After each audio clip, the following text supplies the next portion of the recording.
My name is Perry Cleveland. I'm camp commander of Abraham Lincoln Camp number 6, Rochester, New York, the Sons of the Union Veterans of the Civil War. We're hosting tonight, and everyone is looking great, and I really appreciate you all being here. We have a beautiful evening. We're very blessed to be able to enjoy this weather tonight. So again, thank you for being here so much. We've got a very robust and rich program this evening, and I'm sure you folks will enjoy and find it meaningful.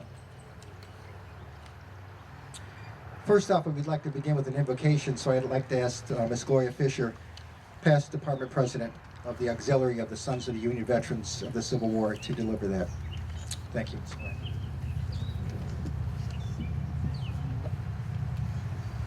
Please bow your head for a word of prayer. Dear Lord, thank you for blessing us with this beautiful day today, and keeping away the rain, and bringing everyone out to show their respect for these young men and women who gave their lives at this nationwide war. And please bless all those who are still giving their lives at this nationwide war. Bless their families, bless their descendants, bless us all, that there might be peace in this world in our time, and not in 100 years from now. Bless everyone, keep them safe this weekend. Please keep the rain away for the rest of the weekend. We ask it in your name. Amen. Thank you. We'd like to continue with the Pledge of Allegiance, but first I'd like to say that the ceremony is brought to you by the Allied Orders of the Grand Army of the Republic, otherwise known as the GAR, whom is responsible for our national commemoration of Memorial Day. They're the group that started it all by virtue of General Logan's Order Number 11. General Logan was the Commander-in-Chief of the GAR, and the back of your program has that Order Number 11 that initiated our commemoration again at the national level of Memorial Day. The current Allied Orders consist of the Sons of the Union Veterans, the Women's Relief Corps, the Daughters of the Union Veterans Civil War, 1861-65, the Ladies of the Grand Army of the Republic, and the Auxiliary to the Sons of the Union Veterans of the Civil War. There is a GAR display in the docent house right behind me. Again, at this point, I'd like to ask Karen Cleveland to deliver the Pledge of Allegiance as followed by our national anthem.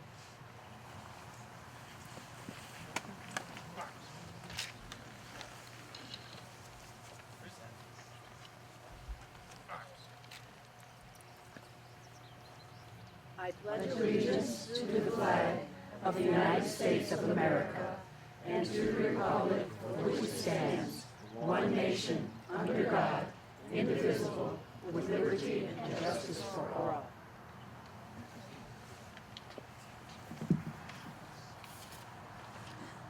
the Star-Spangled Banner.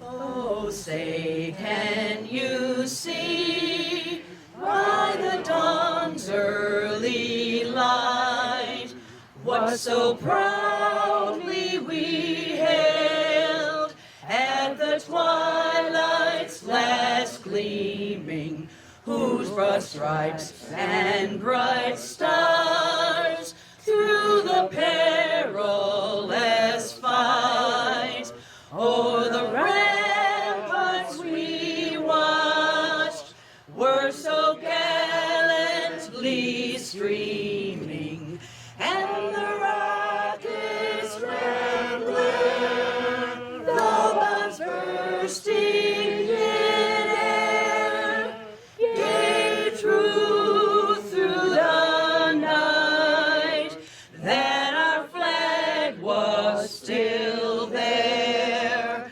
Oh, say does that star-spangled banner yet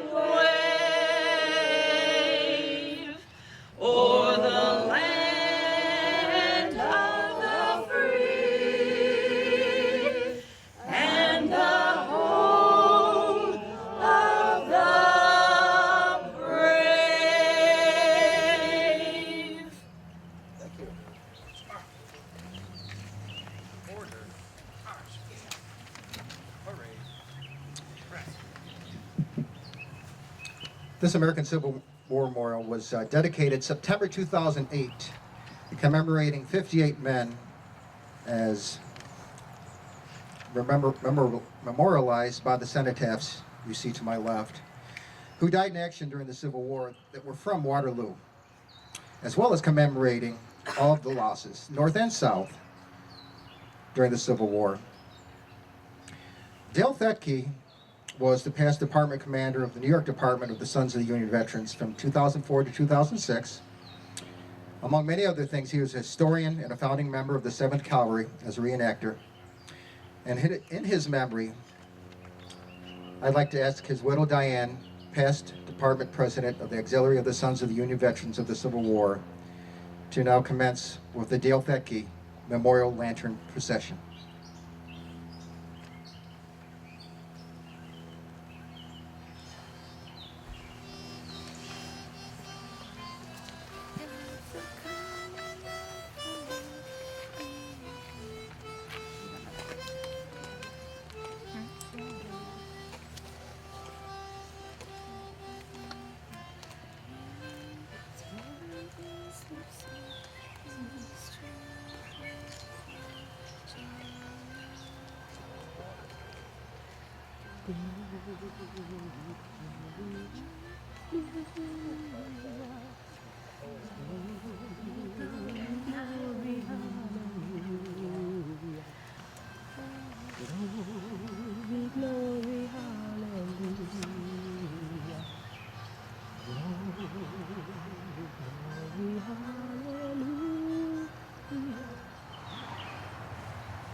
Thank you.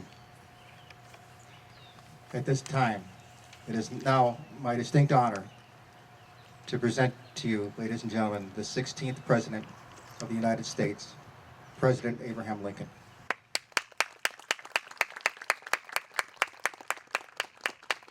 Thank you. I am very pleased to have this opportunity to be with you, to say a few things. Certainly the political drama which we have witnessed over these past 4 years has rapidly shifted and has even now become somewhat forbidding, at least if we have any expectation today of what we shall see tomorrow. Certainly nobody expected for the war, the magnitude or the duration which it obtained. Nobody expected that the very cause of the conflict, slavery, would cease with, even before the conflict itself ceased. I was asked if I would say something today not about soldiers, although we are gathered to commemorate those who have given their lives, quite literally. But I was asked to commemorate at least my relationship with someone who has also given his life, and yet he remains living. He's endured beatings, he's endured countless public humiliations. At Tremont Temple was, I believe, thrown downstairs for his beliefs in what we as a people stand for. That man is Frederick Douglass. I cannot recount to you much of his life because I do not know much of it, but I can recount to you the interesting relationship that has developed between us, which I intend to fairly briefly. At the beginning of all of this, in fact, before I was even elected, I was accused and denounced for having a friendship with that black abolitionist, Frederick Douglass. Stephen Douglas I did have a friendship with, but not Frederick Douglass. But I was denounced for a friendship that I did not have. In the late election, I was denounced again for having a friendship with Frederick Douglass. I do now have one. And I thought perhaps I would delineate how that interesting friendship developed. As you know, well, in fact, I wish to read something that Mr. Douglass wrote, which I take it as highly complimentary. He said, "My mission in this endeavor was to accomplish two things. First, to save this country from dismemberment and ruin. Second, to free the country from the great crime of slavery. To do one or the other, I had to have the earnest and sincere sympathy of my fellow loyal countrymen. Without that primary condition, all else, including the abolition of slavery, would have failed. If I had put the abolition of slavery before the salvation of this union, I would have driven from my support those powerful interests that were necessary to accomplish both purposes.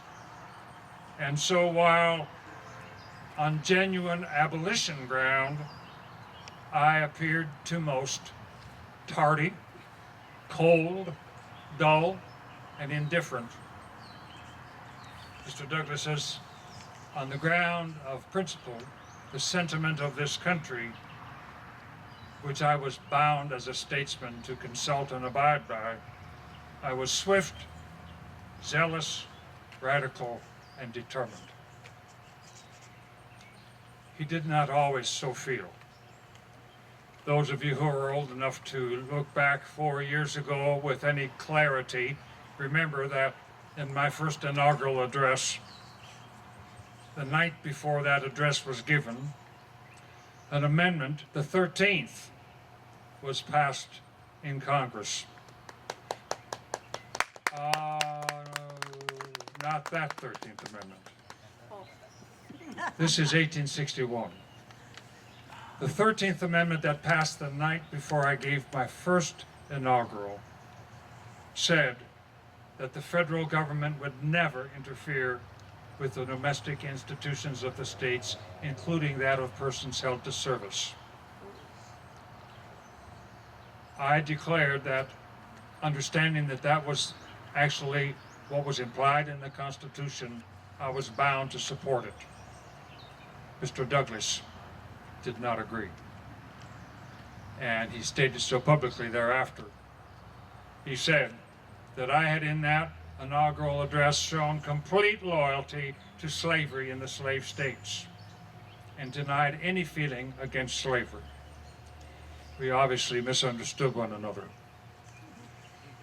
We were seeking, from my viewpoint, to avoid a suicidal conflict which would have destroyed the hope for all, free as well as bound. No civil war in my memory has ever succeeded, and this did not look like it was opening up any differently. And so we began a rather interesting discourse, but not directly. I had not met the man yet. That was in March of '61. The following August, one of my generals declared that slaves in Missouri would be henceforth and forever free, General Fremont. I was bound by my duty to rescind that order, to which Mr. Douglass strongly and publicly again objected. But you see, they were throwing down their muskets in Kentucky over that order in Missouri. There were some 20,000 slaves that might have been freed in Missouri, but if we had lost Kentucky, we would have lost the whole war, and they would have been summarily and swiftly re-enslaved. And he had no authority to do what he did. The same thing occurred later it was in December that Mr. Cameron, a member of my own cabinet, authorized something quite similar. And that also was rescinded because it was without authority. So this began the grave and somewhat momentous misunderstanding between Mr. Douglas and myself. However, I was bound to uphold the Constitution by all indispensable means. Now, those words were not in my actual oath.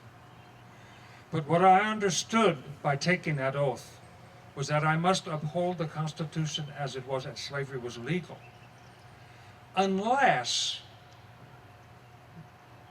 circumstances so transpired that I would lose the Union, of which the Constitution was the organic law. Under such conditions, how is it possible to save and uphold the Constitution and to lose the very entity for which it serves and was originally written?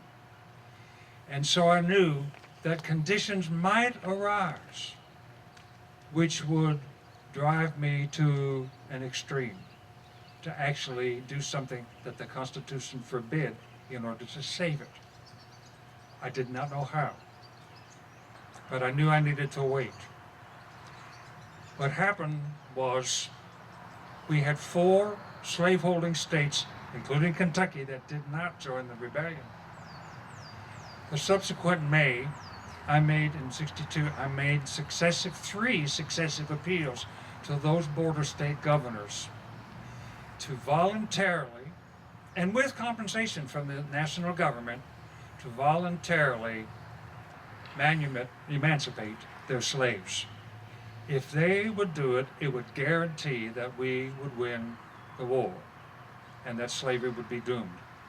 After 3 successive attempts, they refused.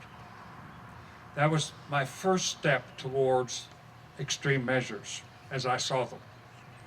Now, the abolitionists did not view it as extreme to somehow summarily abolish slavery, but they didn't fully understand the risks as I did.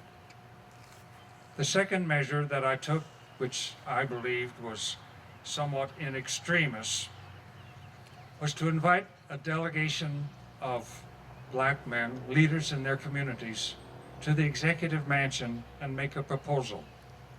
I don't know if any of you are familiar with Martin Delaney, a medical doctor, a black man, who believed that a voluntary colonization of colored people, voluntary, if you will. Now, my secretary, Mr. Bates, was not in favor of it being voluntary.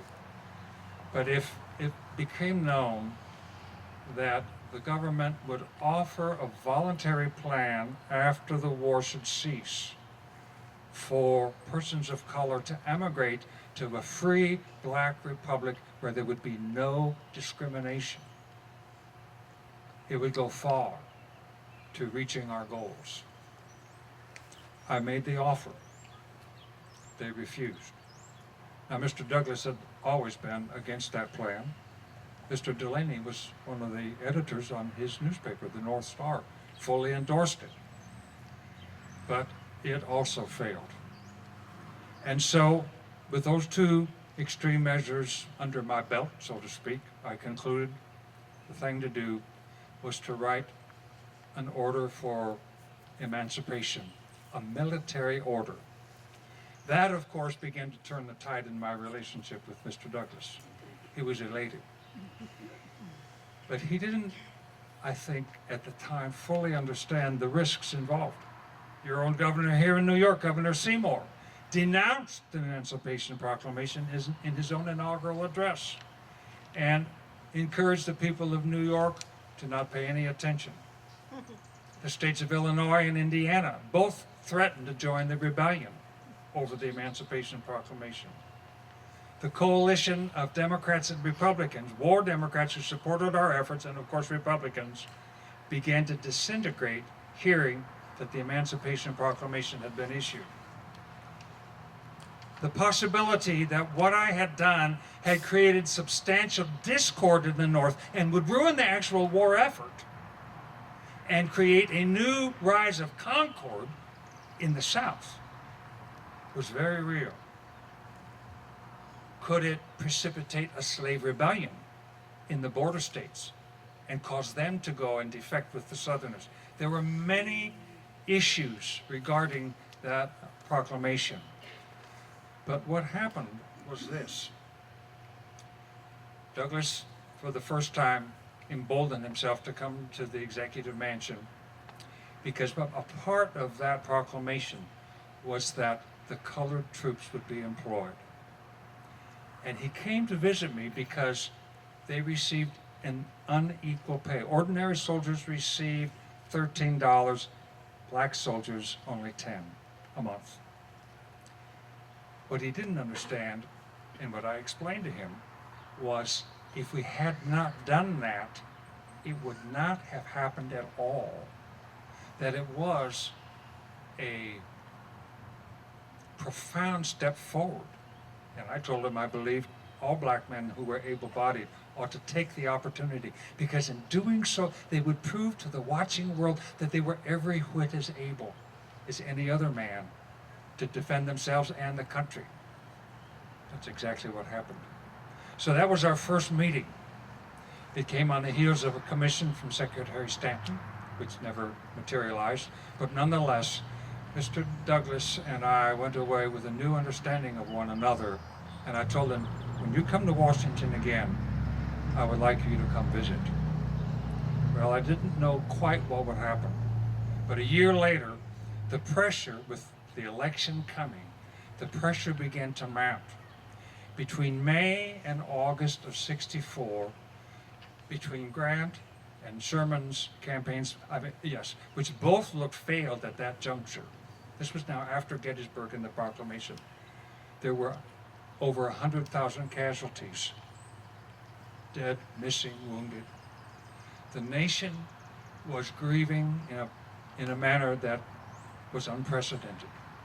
Horace Greeley, the editor of the New York Tribune, took it upon himself to establish a peace convention at Niagara.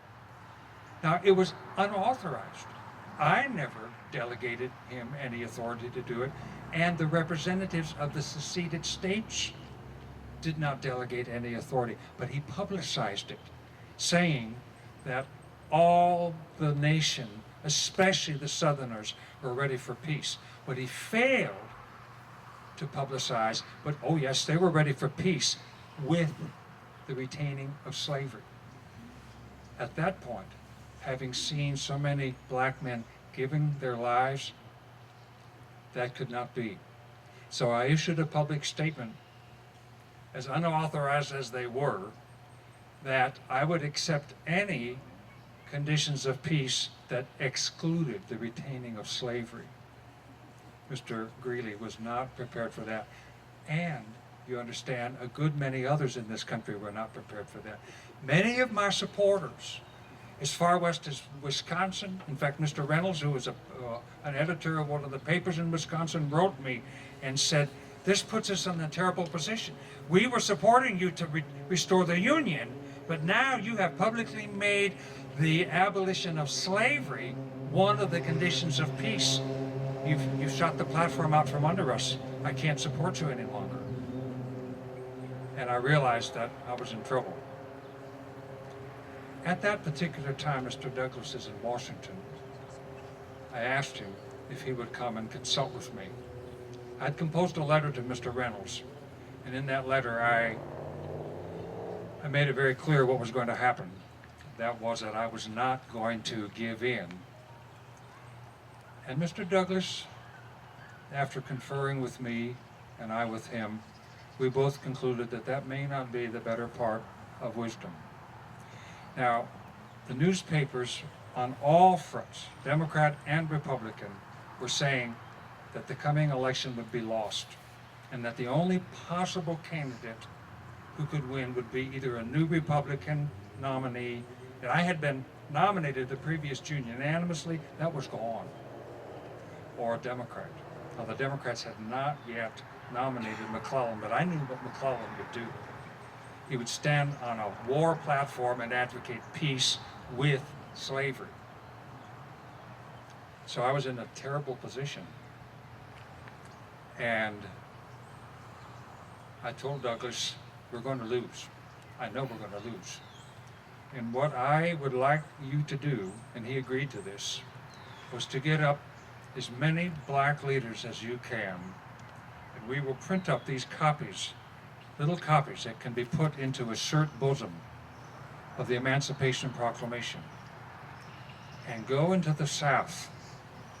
You realize at that juncture, only about 5% of the enslaved people had actually escaped.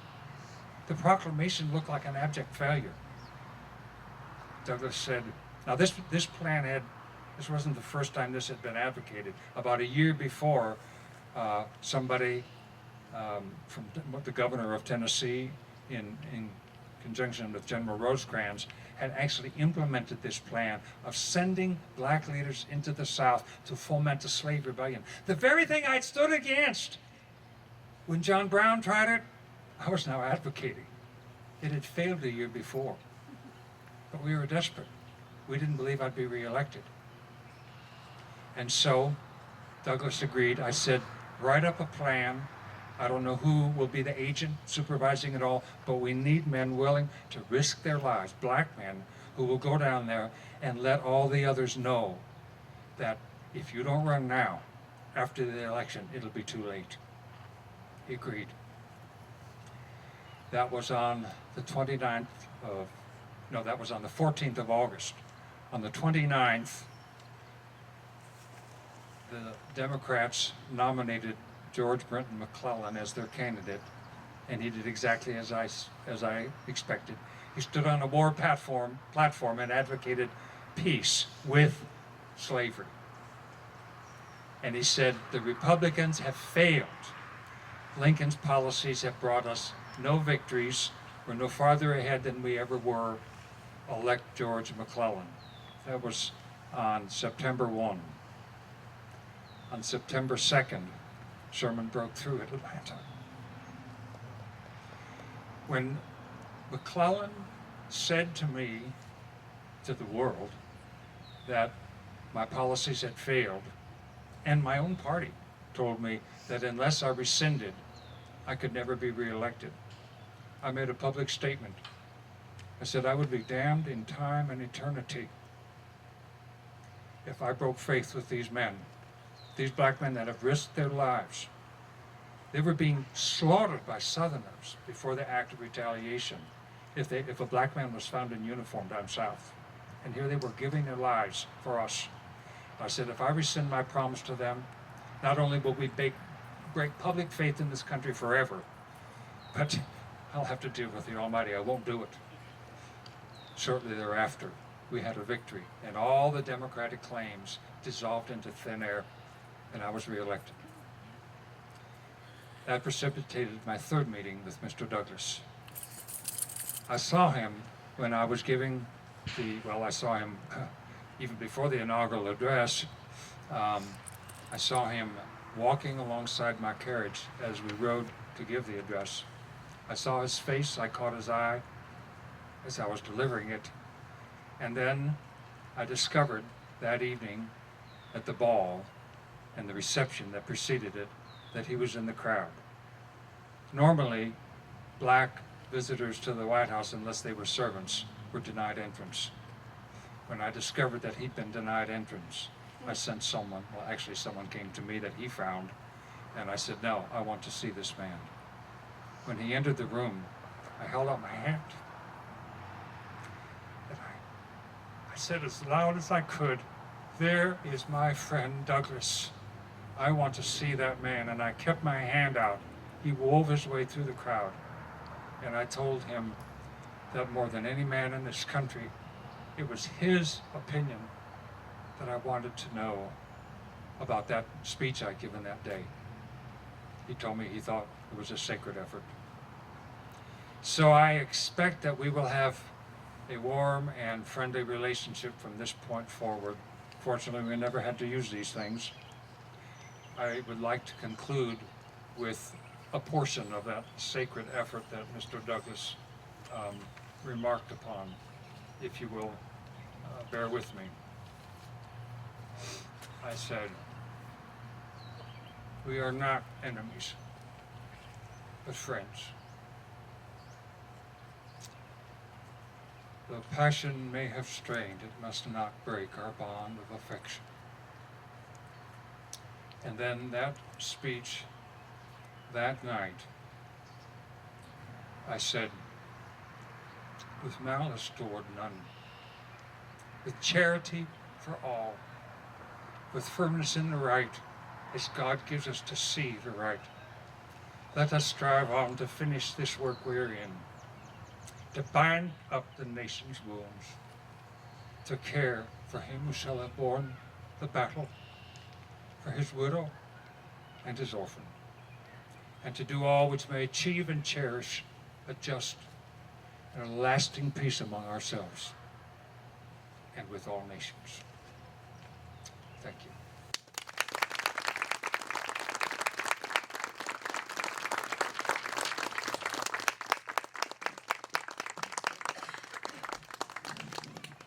Thank you, Mr. President. This authentic Civil War style cabin were assembled before was envisioned to be a part of the American Civil War Memorial towards the beginning, if not in the beginning. However, it did not come to fruition until well after 7 years from the original completion of the monuments and grounds. At that time, a young man stepped forth and, under the auspices of the Boy Scouts of America, built this fine structure, both enhancing the features of this memorial as well as providing a functional facility to conduct historical presentation of materials as relevant to the memorial and history of the Civil War for the public to enjoy. We are proud to have this young man here with us today. We are proud to say, through this project, through the Boy Scouts of America, he earned his rank as Eagle Scout. And we are proud to invite him here to the podium now to recite the roll call of Waterloo's Fallen. From Reynolds Battery L, 1st New York Light Artillery, Nathaniel Botter.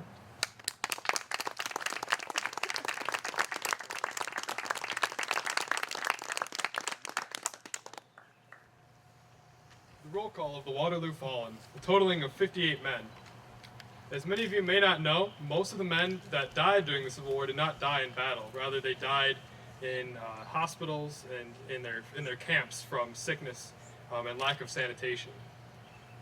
So with that, as I name the places that they have died, they will range not just battlefields, but also hospitals and camps that they passed away in. So I'll first say their unit, then the soldier's name, where they died, and their age. From the 6th New York Heavy Artillery, Private Andrew Harmon died in a hospital in Libby Prison, Richmond, Virginia, aged 37. From the 16th New York Heavy Artillery, Private Edward Richards died in a hospital in Fort Magruder, Virginia, aged 19. Of the 116th New York Volunteer Infantry, Brigadier General Edward P. Chapin died in Port Hudson, Louisiana, at age 31. The 14th Regiment New York State Volunteers, Private Andrew Jackson Hennian died in Manassas, Virginia. His age was unknown. From the 22nd New York Volunteer Cavalry, Private Thomas Condon died in Andersonville Prison in Georgia, age 30. From the 100th New York Volunteer Infantry, Private John Martin died in a hospital in Yorktown, Virginia, age 31. From the 76th New York Volunteer Infantry, Private Richard Gregory died in Spotsylvania, Pennsylvania, age 20. From the 8th New York Cavalry, Private Christopher Flortston died in Washington, D.C., aged 49. From the 85th New York Volunteer Infantry, Sergeant James Wyman Johnson died in a hospital in Raleigh, North Carolina, aged 29. His scythe is in the tree at the Scythe Tree Farm. Battery D, 3rd New York Light Artillery, Private John Malone died in a hospital in New Bern, North Carolina, aged 29. Private Patrick McDonald died in New Bern, North Carolina, age 37. And Private Patrick Roach died in a hospital in Raleigh, North Carolina, age 49. Company K, 1st New York Veteran Cavalry. Captain Robert Brett, died in Newton, Virginia, age 35. Sergeant Mark D. Pulver, died in Winchester, Virginia, age 25. And Sergeant Vinton F. Story, died in Beverly, Virginia, age 22. Company C, 33rd Regiment, New York State Volunteer Infantry. There's 16 men for Company C. Private Andrew L. Hermits, died in Fredericksburg, Virginia, age 42. Private George A. Langdon, died in a hospital in Camp Griffin, Virginia, age 23. Sergeant James Martin was missing in action in Fredericksburg, Virginia, age 24. Private William Morin, died in Fredericksburg, Virginia, age 38. Private Thomas Murphy, died in a hospital in Clear Springs, Maryland, age 38. Private Ezra Odell, died in Savages Station, Virginia, age 34. Private Pierre Autrin, died in Lewinsville, Virginia, age 38. Private William O. Peasley, died in Fredericksburg, Virginia, age 22.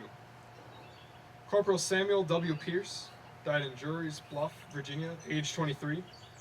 Private Peter Riley, died in Fredericksburg, Virginia, age 35.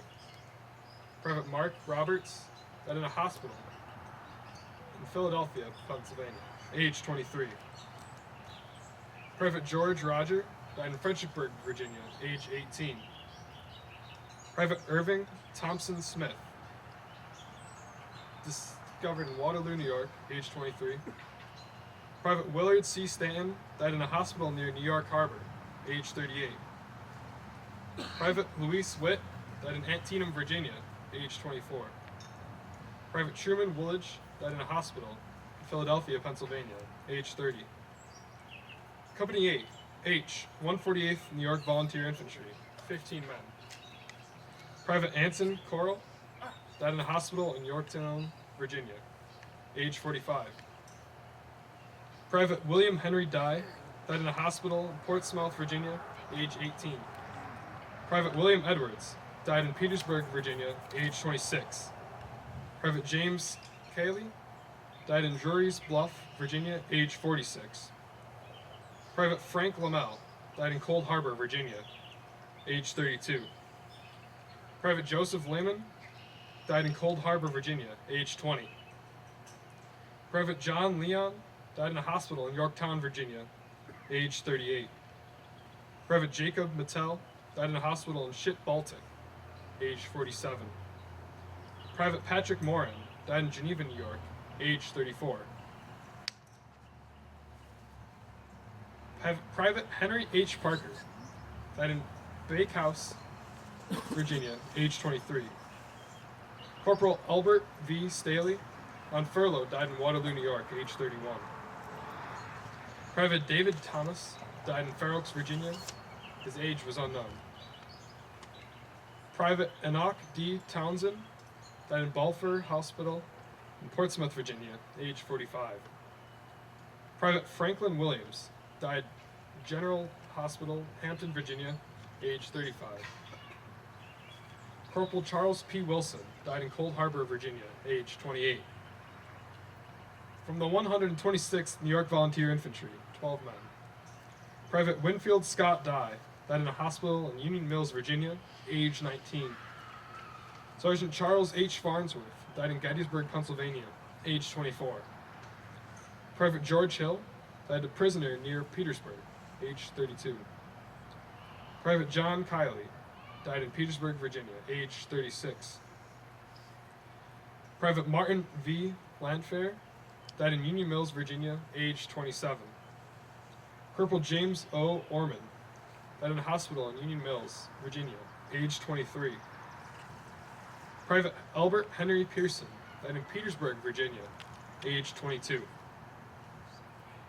Sergeant Tyler J. Snyder, died in Gettysburg, Pennsylvania, age 23. First Lieutenant Martin V. Stanton, died in Petersburg, Virginia, age 28. Private James Gardner Stevenson, died in Gettysburg, Pennsylvania, age 21. Sergeant John B. Stewart, died in Bristow Station, Virginia, age 22. Private Charles D. Walters died in Gettysburg, Pennsylvania, age 21. And finally, the Women's Cenotaph. For all the women who served as spies or nurses, or in disguise with the men in combat or any other way, and dedicated to all the grandmothers, mothers, sisters, and daughters who shed so many tears for their lost soldiers. Sculpted by 4 generations of one family. By Martha Buckley at the age of 96, Martha's daughter Doris Wolfe, Martha's granddaughter Terry Lynn Braun, Martha's great-granddaughters Rachel and Ainsley Braun.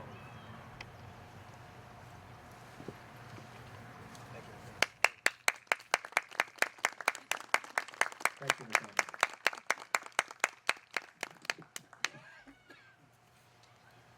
Well, in light of this accomplishment,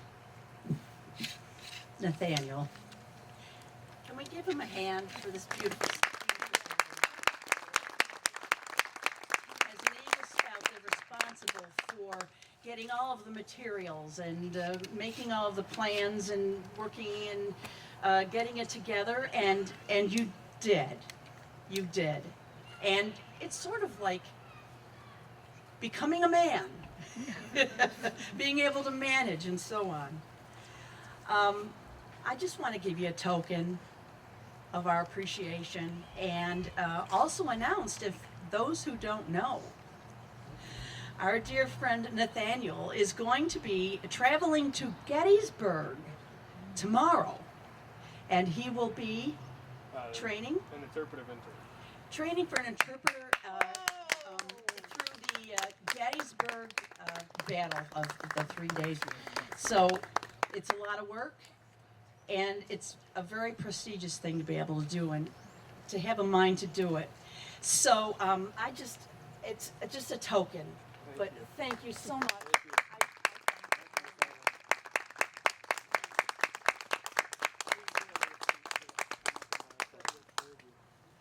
Thank you.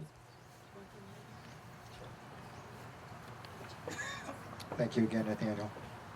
At this point, I'm going to, on behalf of the Sons of the Union Veterans of the Civil War, lay a wreath at the monument, and then I will call, in turn, other members of the Allied Orders to lay their respective wreaths.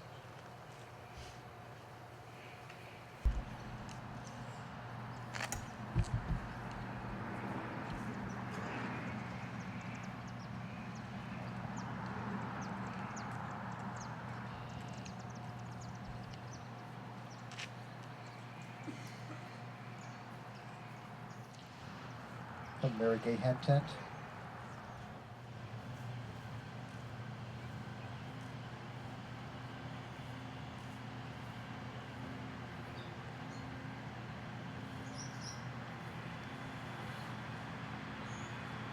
Next Allied Orders representative from the Daughters of the Union Veterans Civil War, past Department President, Pauline Ovick.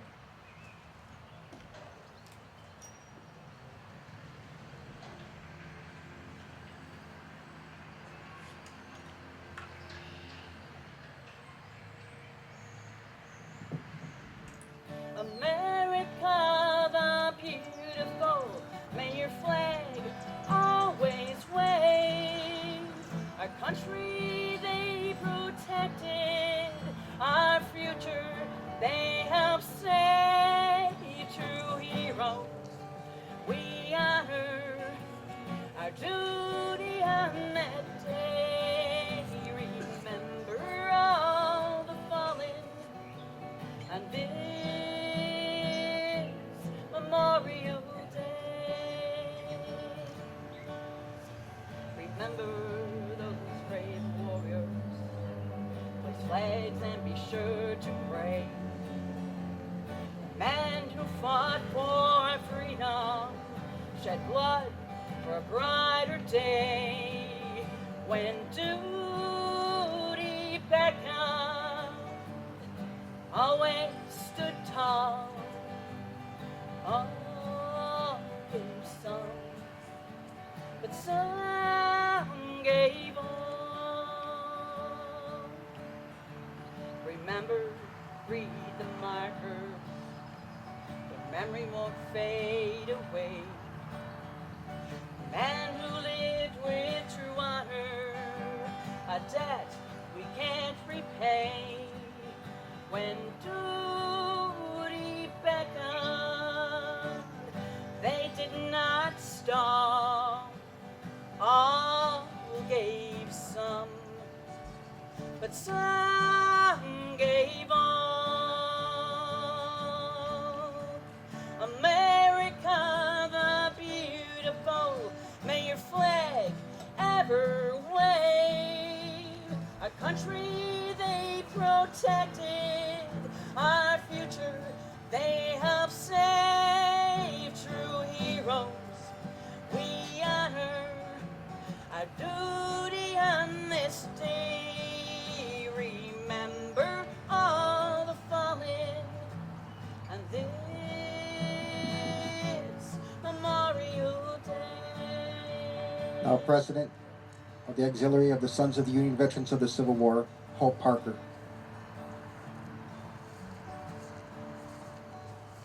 Remember, together to remember the village of Waterloo, our brave sons and daughters who fought for the red, white, and blue. General Murray and Henry Wells in 1866 said all gave some, but some gave all. America the beautiful, may your flag always wave. Our country they protected, our future they helped save. True heroes we honor, duty on this day.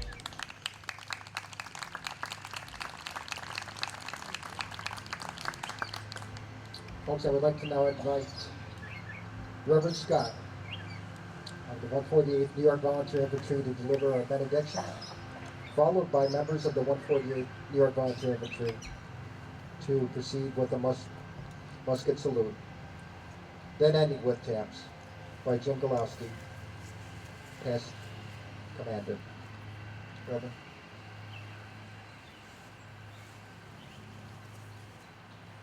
Bow your heads. Lord, you told us, greater love hath no man than this, but a man give his life for his friends. We are here this weekend to commemorate the lives laid down for friends that these men never met. Please be with us this weekend and help us celebrate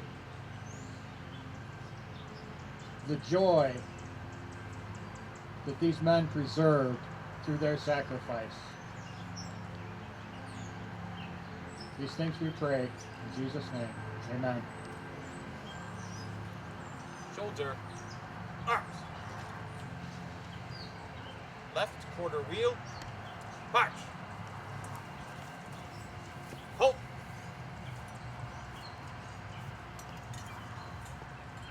Detail, ready.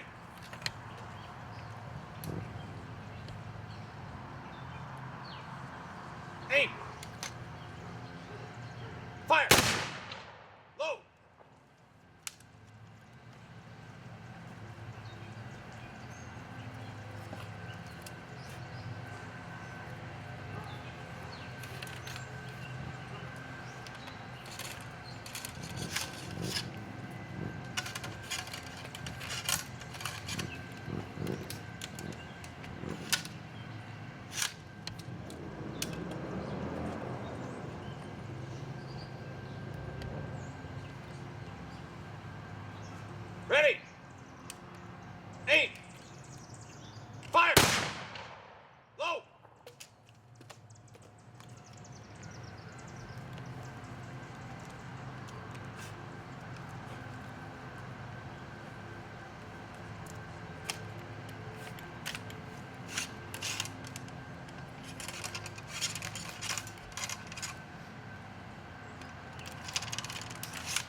Ready.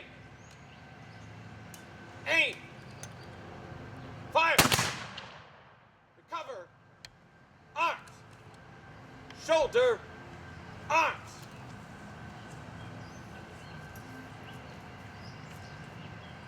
Present. Arms.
Shoulder. Arms. Right about face.